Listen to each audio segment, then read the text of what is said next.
ఇప్పుడు వీళ్ళందరూ ఇలా వేళ్ళు విరిచారు. ఒరే అక్కర్లేని విషయంలో జోక్యం చేసుకున్నాను రా, ఎవడరా ఈ మాట చెప్పింది అసలు అన్నారు. వాడు ఉంటాడేమిటి ఇంక అక్కడ.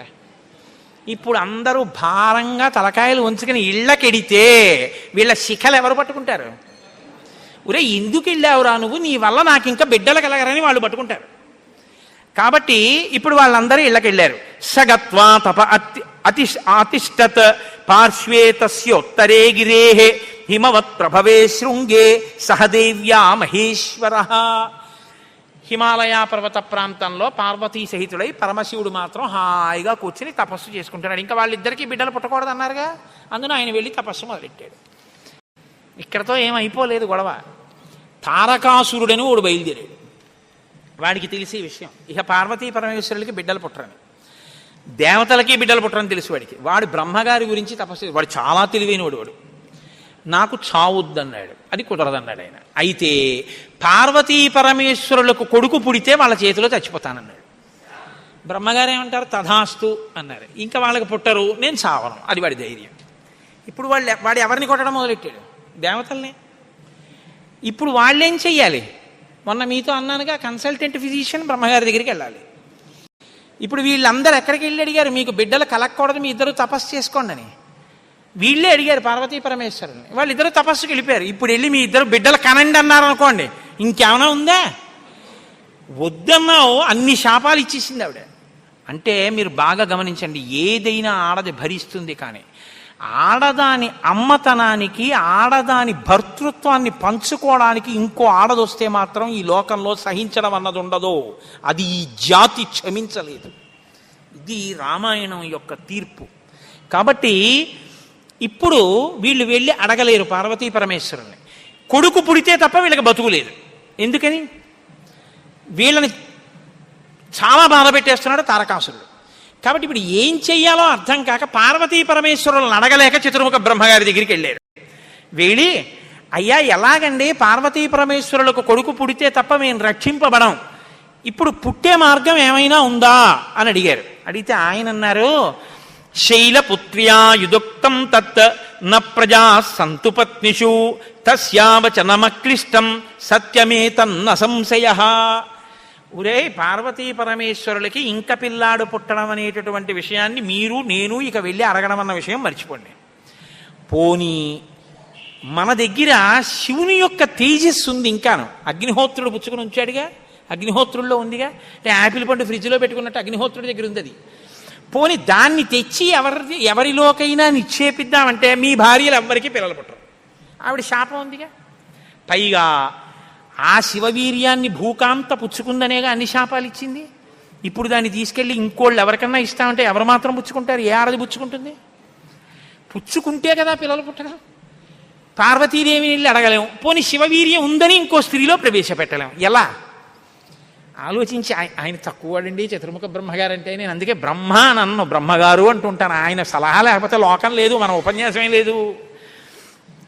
ఆయన అన్నారు, ఇయమాకాశగా గంగా యస్యాం పుత్రం హుతాశనః జనయిష్యతి దేవానాం సేనాపతి మరిందమం జ్యేష్ఠా శైలేంద్రదుహిత మానయిష్యతి తత్సుతం ఉమాయాస్తబ్బహుత హుమతం భవిష్యతి న సంశయః. ఉమాయాస్తబ్దహుమతం భవిష్యతి న సంశయః. హిమవత్ పర్వతం ఉందే, హిమవంతుడు, ఆయనకి ఇద్దరు బిడ్డలు ఉన్నారు. పెద్దమ్మాయి పేరు గంగ, రెండో అమ్మాయి పార్వతి. పెద్దమ్మాయి దేవతా స్త్రీలలోకి రాదు, ఆ అమ్మాయి స్వర్గలోకంలో ప్రవహిస్తోంది. ఇప్పుడు తనకి బిడ్డలు పుట్టలేదన్న బాధ ఎప్పుడు పోతుందంటే, తన భర్త యొక్క వీర్యం తన అక్కగారిలోకి ప్రవేశించి బిడ్డ పుడితే తన అక్క కొడుకు తన కొడుకేగా. అందుకుని కొంచెం మనసు కుదుటపరచుకుని పోన్లే బిడ్డ పుట్టాడని సంతోషిస్తుంది. అక్క జోలికి వెళ్ళదు, ఎందుకంటే కొంచెం ఆప్యాయత అన్నదోటి ఉంటుంది. అక్క కొడుకు తన కొడుకే అవుతాడు కాబట్టి. కాబట్టి మనం పార్వతీదేవి కోప్పడకూడదంటే ఆ గంగాదేవి యందు ఈ శివవీర్యాన్ని నిక్షేపించాలి. ఇప్పుడు శివవీర్యం ఎవరి దగ్గర ఉంది? అగ్నిహోత్రుడి దగ్గర ఉంది. ఇప్పుడు అగ్నిహోత్రుడు ఏం చేయాలి? గంగాదేవిలో విడిచిపెట్టాలి. గంగాదేవి ఒప్పుకోవద్దు. కాబట్టి మీరేం చేయాలి? మీరేగా వెళ్ళి ప్రార్థన చేశారు, మీరే వెళ్ళి అగ్నిహోత్రుడిని గంగని ప్రార్థన చేయండి అన్నారు. ఇప్పుడు ఇప్పుడు గంగాదేవి దగ్గరికి వెళ్ళి అమ్మ ఏమనుకోవద్దు, శివవీర్యం అగ్నిహోత్రుడి దగ్గర ఉంది, నువ్వు అది బుచ్చుకో అంటే చీ నోర్ముయ్యి అంటే.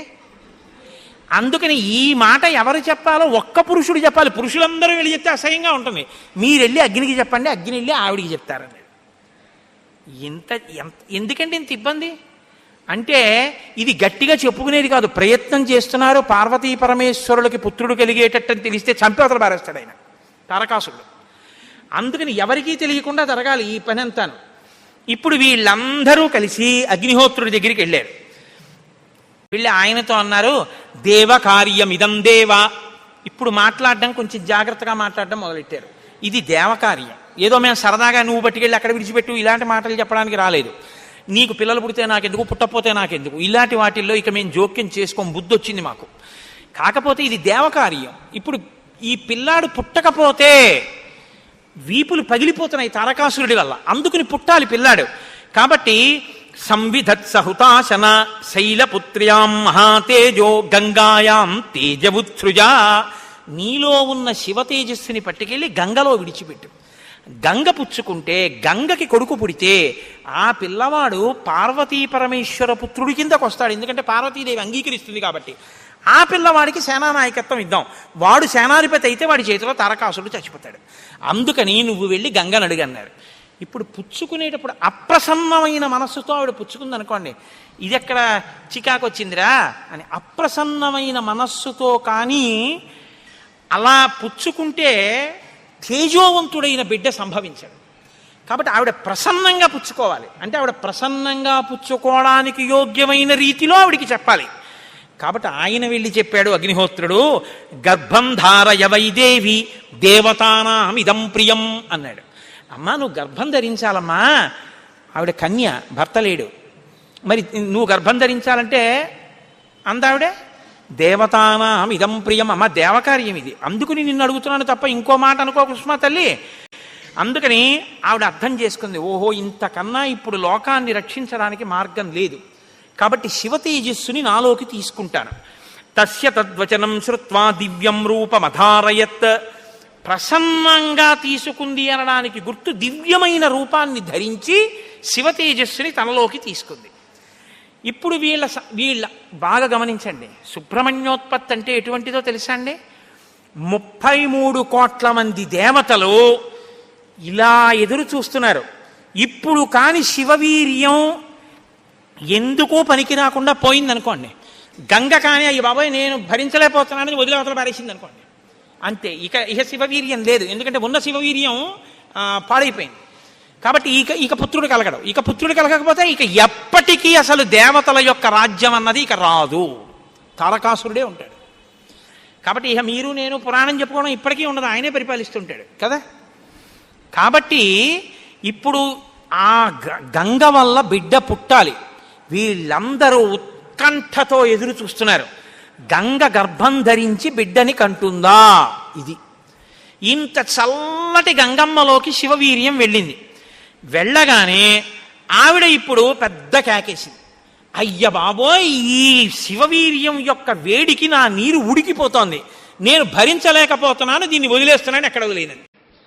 వీళ్ళందరూ నీరసపడిపోయారు. అయ్యయ్యయ్యయ్యో మన ప్రణాళిక పోయింది అనేటప్పటికి తస్య తద్వచనం శ్రుత్వా దివ్యం రూపమధారయత్ దృష్ట్వా తన్మహిమానం.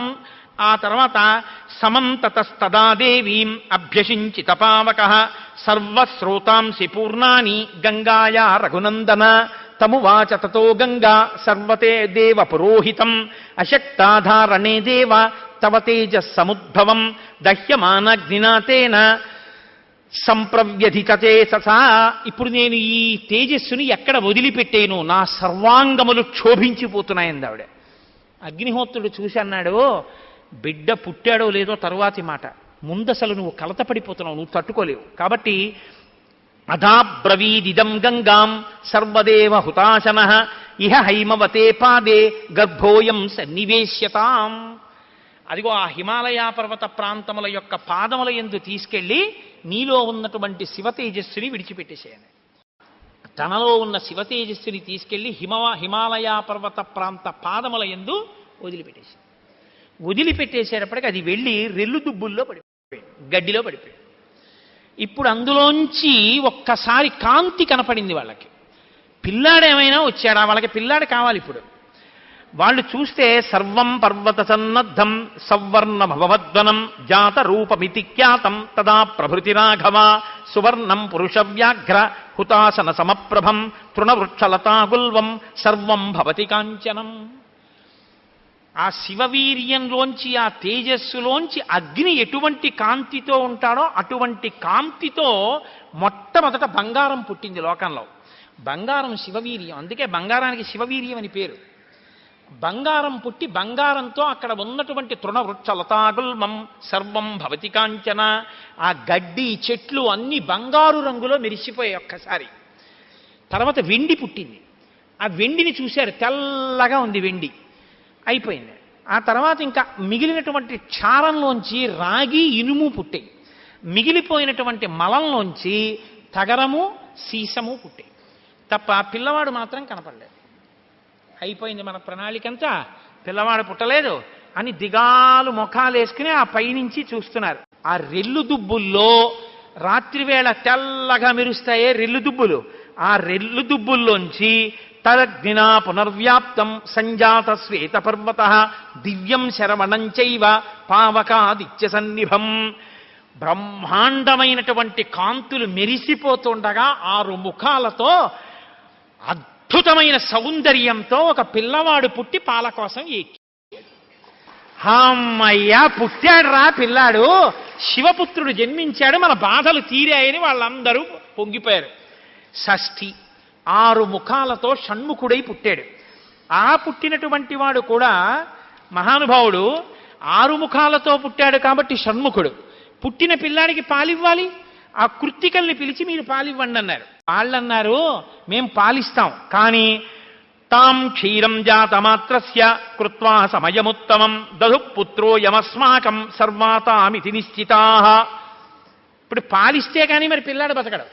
కాబట్టి వాళ్ళు అన్నారు మేము పాలిస్తాం, కానీ ఆ పిల్లాడిని మా పేరుతో పిలుస్తారా అన్నారు, మా పిల్లాడని చెప్తారా అన్నారు. అబ్బే అలా ఎలా కుదురుతుందండి అన్నారు అనుకోండి. వాళ్ళు పాలివ్వకపోతే పిల్లాడు. అందుకని వీళ్ళు వెంటనే దేవతలందరూ అన్నారు తతస్తు దేవత సర్వ కార్తికేయ ఇతి బ్రువన్. కార్తికేయుడు కార్తికేయుడు అన్నాం కదా, ఇవ్వండి పాలన్నారు. అమ్మతనం ఎంత గొప్పదో చూడండి. ఇప్పుడు ఈ కృత్తికలు 6 పిల్లాడికి 6 ముఖాలతో ఉన్నవాడికి 6 పాలిచ్చారు. వాడు పాలు తాగాడు. పుత్రస్త్రైలోక్య విఖ్యాతో భవిష్యతి న సంశయ. కార్తికేయుడు కార్తికేయుడిని మేం పిలవడం కాదు, 3 లోకాల్లో పిలుస్తారు ఈ పిల్లాన్ని, సరేనా అన్నారు దేవతలు. అప్పుడు వాళ్ళు పాలిచ్చారు. కాబట్టి కార్తికేయుడు అగ్నిలో శివవీర్యం చాలా కాలం నిలవ ఉంచబడి అగ్నిహోత్రుడు గంగలో ప్రవేశపెట్టాడు కాబట్టి పావకి. శరవణములు అంటే రెల్లు దుబ్బుల్లోంచి పుట్టాడు కాబట్టి శరవణభవ. ఎప్పుడు శుద్ధమైనటువంటి బ్రహ్మణ్య జ్ఞానంతో ఉంటాడు కాబట్టి సుబ్రహ్మణ్యం. తల్లి కడుపులోంచి స్ఖలనమై పుట్టాడు కాబట్టి స్కందుడు. ఆయన ఉత్పత్తి చేతనే ఇన్ని పేర్లతో వచ్చాడు. అందుకే సుబ్రహ్మణ్యేశ్వర స్వామి వారి యొక్క మూర్తి వంక అదే పనిగా చూసినా కూడా సత్సంతానం కలుగుతుంది. అంతటి మహానుభావుడు సుబ్రహ్మణ్యుడు. ప్రత్యేకించి ఏ కారణం చేతనైనా గర్భం నిలవక బాధపడుతున్న వాళ్ళు, గర్భిణి అయినప్పటికీ కడుపున ఎటువంటి బిడ్డలు పుడతారో తెలియని వాళ్ళు, వాళ్ళ ఆయుర్దాయం బాగుండాలనుకున్న వాళ్ళు, సంతానం క్షేమంగా వృద్ధిలోకి రావాలనుకున్న వాళ్ళు రామాయణాంతర్గతమైన షణ్ముఖోత్పత్తిని విని తీరాలి.